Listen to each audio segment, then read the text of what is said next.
Good evening, folks. What if I share with you that you had been doing something wrong for quite a bit amount of your life when driving? Would you believe me? So I was interacting with one friend and I realized how he drives.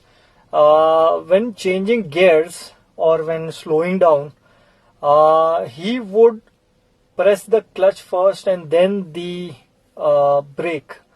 It's not supposed to happen like that. You are supposed to brake first and then use the clutch at the end, almost at that time when the car is almost about to stall.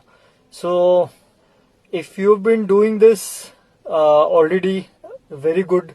If you have not been doing this for a good period of time, it's time to change. Thank you.